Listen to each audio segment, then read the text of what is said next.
رابو میری سہیلی تھی، وہ میرے ساتھ کھیلی اور ہم ساتھ ہی پڑھنے جاتے تھے۔ 5ویں جماعت تک وہ امیر آدمی کی بیٹی تھی، پھر ان پر غربت ٹوٹ پڑی۔ اس کو نہیں یاد کبھی اس کی زندگی میں اچھے دن بھی آئے تھے۔ محلے والوں سے سنا کرتی تھی کہ وہ ٹھاٹ سے رہا کرتے تھے اور کم خواب کے کپڑے اس کی اماں پہنا کرتی تھی۔ رابو کے والد کو محلے والے سیٹھ ابرار کہتے تھے۔ ان کے پاس کیا نہیں تھا، موٹر کاریں، بنگلے اور روپیہ پیسہ، مگر یہ انہوں نے اپنی محنت سے نہیں کمایا تھا بلکہ ان کو وراثت میں ملا تھا۔ رابو کے دادا رئیس آدمی تھے اور یہ دولت ان کی محنت کی پونجی تھی، جو ان کے مرنے کے بعد اکلوتے بیٹے کی جھولی میں ایسے آ گری جیسے اللہ کسی کو چپڑ پھاڑ کر دے دیتا ہے۔ جب بن مانگے چھاجوں سونا مل جائے تو آدمی کو کب اس کی قدر ہوتی ہے۔ ابرار صاحب بھی مفت کی دولت ملتے ہی خم پہ خم لٹانے لگے اور اس بن محنت ملی دولت کو دونوں ہاتھوں سے لٹانے لگے۔ دولت ایسی بے وفا ہے تو سارے زمانے میں نہیں ہوگی، یہ جیسے آئی ویسے ہی ابرار کے ہاتھوں سے نکلتی گئی، یہاں تک کہ ایک مکان اور تھوڑی سی زرعی زمین باقی رہ گئی۔ جتنی تیزی سے رئیس ہوئے تھے اتنی ہی تیزی سے نان شبینہ کے محتاج ہو گئے۔ کام کرنا کچھ جانتے نہ تھے اور ٹھاٹ باٹ کی زندگی گزاری تھی، تو اب کیسے کوئی چھوٹا موٹا کام کرتے۔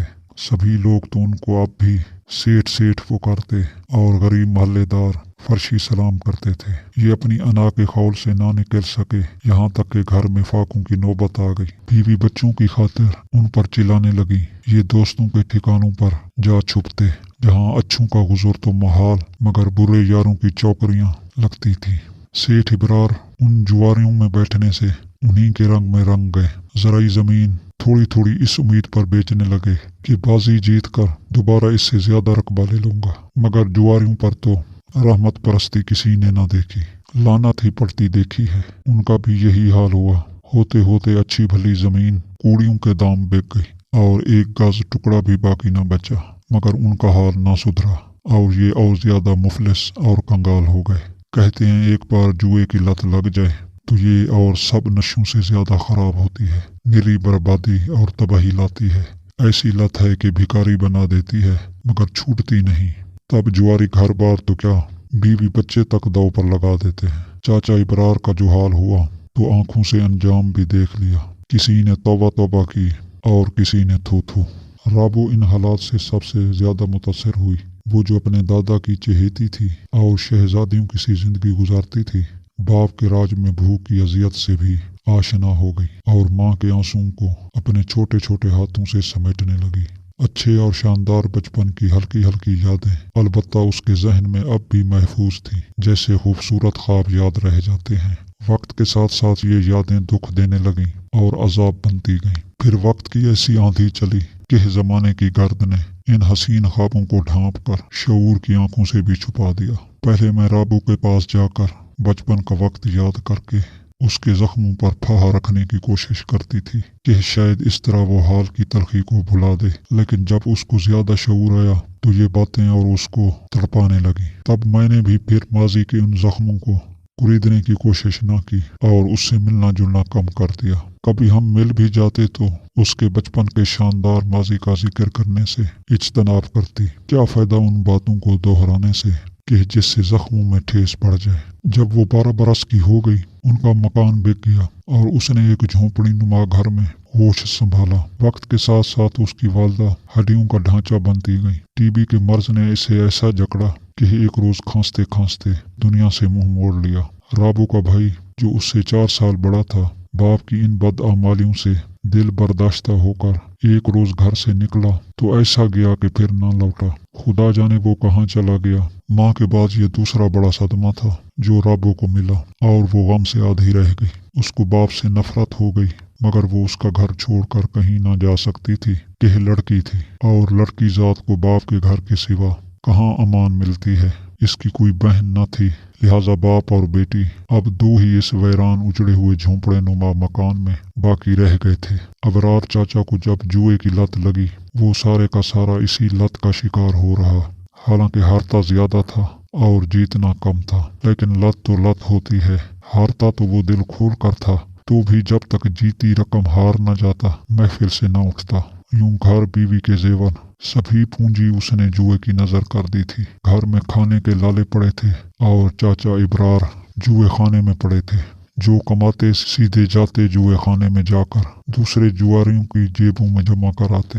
कभी वो अपनी आधी पूनी आमदनी घर न लाए, कभी राबू ने पेट भर खाना न खाया। स्कूल भी छूटा, नसीब में ही न था तो क्या पढ़ने जाती और इल्म हासिल करती। कभी कभी अलबत्ता हमारे घर आ जाती, अम्मी दाल साग भी दे देती तो खुशी से खाती। जाने ये कैसी उम्र हो कि चटनी रोटी भी घी पराठा बनकर लगती है। हमारी ताई इसको देखकर ठंडी आह भर के कहती, हाय राबू, तेरे नसीब कहाँ महल से झोंपड़े नुमा मकान में जा पड़ी है। तेरी मसनत तो किसी ऊंचे महल में बिछनी थी। मुझे ताई का ऐसा कहना भला न लगता। तभी अम्मा दिल जोई करती, ऐसी सूरत निकाल ली है राबू ने कि देख लेना, एक दिन अल्लाह ने चाहा तो लाखों में खेलेगी। एक रोज बारिश हो रही थी। राबू के अब्बा अपने साथ एक शख्स को घर ले आए। वो चूल्हे के पास बैठी चाय बना रही थी। दूध हमारे घर से मांग कर ले गई थी और अब टूटे फूटे प्याले उसके सामने धरे थे। उसके बाप के साथ आने वाला भी उसके बाप का हम उम्र था, मगर हुलिये से खुशहाल लगता था। चाचा इब्रार तो उसके सामने खूसट लग रहा था। आहा, गुर्बत भी क्या चीज है, सूरत के साथ साथ सेहत को भी बर्बाद कर देती है और असल उम्र से बरसों आगे धकेल देती है। राबो बोली, आए काश अब्बा तुमने जुआ न खेला होता तो आज तुम्हारी ये हालत न होती और हमारे भी दिन इतने कठिन न होते। चाचा इब्रार तभी अपने दोस्त के आमने सामने बैठ गए और बेटी से कहा, राबू क्या 2 प्याली चाय मिलेगी? जी अब्बा। वो नजरें झुकाए बोली। आने वाले मेहमान ने इसकी तरफ नजर भर कर देखा तो जैसे उसकी आंखें खेरा हो गई हों। कहने लगा, इब्रार ये तेरी बेटी है, ये तो चांद का टुकड़ा है। आए काश मेरी भी ऐसी एक बेटी होती। हाँ भाई है, इब्रार ने रखाई से जवाब दिया। अब तू काम की बात कर, मेरी जमीन खरीदनी है। इधर जुआ खाने में बात ना करना चाहता था, वरना कर्जदार मेरी गर्दन पकड़ लेते। जमीन तेरी दरिया बुर्द थी, अब निकली है, न जाने कैसी होगी। बहुत जरखेज है, मिट्टी नहीं सोना है। फिर से दरिया ने निगल ली तो अब ना होगा इस तरह। दरिया ने रुख फेर लिया है, दूर चला गया है। मुझे तो खबर भी ना थी। ये तो एक दिन अचानक पटवारी मिल गया। उसने बताया कि अबरार मियाँ, तुम्हारी तो किस्मत खुल गई है। इतना बड़ा रकबा जो दरिया बुर्द था निकला हुआ है और तुमको खबर नहीं। जल्द खबर लो, वरना ऐरे गैरे आबादकारी कर बैठे तो फिर इनको बेदखल करना मुश्किल हो जाएगा। सोच रहा हूँ कि आबादकारी तो मुझसे न होगी, बेच ही दूँ। अच्छा तो फिर तुम दाम लगाओ, मैं खरीद लेता हूँ। आगे अच्छी किस्मत हुई तो सोना, वरना मिट्टी के मूल तो बिक ही जाएगा। राबू ने जो इन दोनों की बातें सुनी, कलेजा धक से रह गया। कुदरत ने एक बार संभलने का मौका दिया तो अब्बा फिर इसको गिनवाई दे रहे हैं।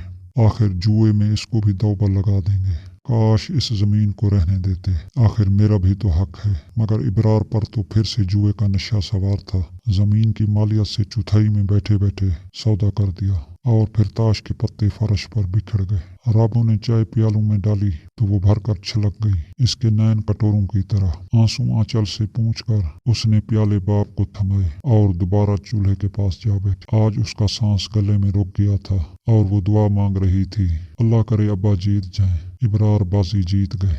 चाय का प्याला उनके हाथ में लरस गया था। एक लम्हे को उनका चेहरा जद से सुर्ख हुआ और मद्दे मुकाबिल खसिया कर रह गया। एक बाजी और सही सेठ इब्रार, चलो तुम्हारी खातिर एक और सही। अगर जीत गया तो दुगनी रकम दोगे। दूंगा, बाजी लगाओ तो। खुशी से सरशार माजी के सेठ ने बाजी बांधी और ताश के पत्ते फिर से फर्श पर गिरे। मगर जरा की जरा में इब्रार का चेहरा उतर गया और राबू के हाथ से चाय का प्याला छूट कर फर्श पर गिर गया। वो ये बाजी हार गए थे। लो भाई इब्रार, रुपया दो और अब मैं चलूं। मगर राबू के बाप को तो जैसे सख्ता हो गया हो। वो सांस तक लेना भूल चुका था। जागो भी, अब हार जीत तो होती रहती है। उसने कंधे से पकड़कर हिलाया। तभी राबू के वालिद ने दोस्त को घुटनों से पकड़ लिया और मिन्नत भरी आवाज में बोला, क्या तीसरी ना लगाएगा? ये बस आखिरी बाजी होगी यार, मैं इतना नुकसान बर्दाश्त नहीं कर सकता। एक बार और मौका दे दो। मगर बाजी बांधे को तुम्हारे पास रह क्या गया है? कुछ है तुम्हारे पास मुझे देने को? इब्रार ने इधर उधर देखा और उसकी नजर राबू पर ठहर गई। कहा कि अभी बहुत कुछ है, तुम शर्त तो बदो। पत्ते एक बार फर्श पर फैल गए। खाली कटिया में सिवाय नादारी के अब कुछ भी ना धरा था और बाजी लाखों की थी। इब्रार ने कहा, यार तेरे पास अब भी बहुत दौलत है मगर औलाद नहीं है। तुझे औलाद की आरजू है ना? मैं हारा तो राबिया को तुझे दे दूंगा, तू उसको अपनी बेटी बना लेना। मैं तो यूं भी अब इसका बोझ नहीं उठा सकता। ये सुनकर राबू ने आंखें बंद कर ली और दीवार से टेक लगा ली। उसको होश ना रहा। जब होश आया, बाप बाजी हार चुका था। अजनबी ने राबू का हाथ पकड़ा। वो रोने लगी और दरवाजे को मजबूती से पकड़ लिया। साथ जाने से इनकार कर दिया। तब उसके बाप ने कहा, बेटी चली जा, तू अपने चाचा के घर ज्यादा महफूज रहेगी। कम से कम इसके पास घर तो है।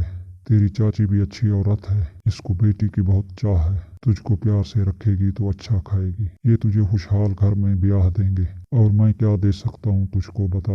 एक वक्त पेट भर रोटी भी नहीं खिला सकता। बाप की बातें सुनकर तभी राबिया का दिल टूट गया। उसने सोचा कि ये जो बेटी बनाने ले जा रहा है, ये कौन सा फरिश्ता है। ये भी तो जुआरी ही है, और जुआरी कब किरदार के खरे होते हैं। मगर उस बाप के पास रहने से तो इस अजनबी के साथ जाना अच्छा है कि जिस बाप को अपनी बेटी को जुए में हारते हुए शर्म ना आई।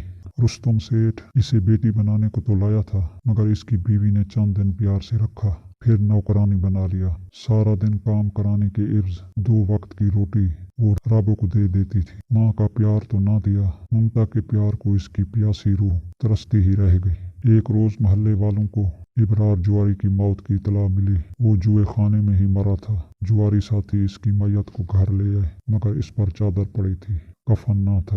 मोहल्ले वालों ही ने चंदा करके कफन दफन का इंतजाम किया। राबो को भी इतला दी गई, मगर वो बाप का आखिरी दीदार करने नहीं आई। उसने कहा, न जाने कौन मरा है, मेरा तो कोई बाप ही नहीं।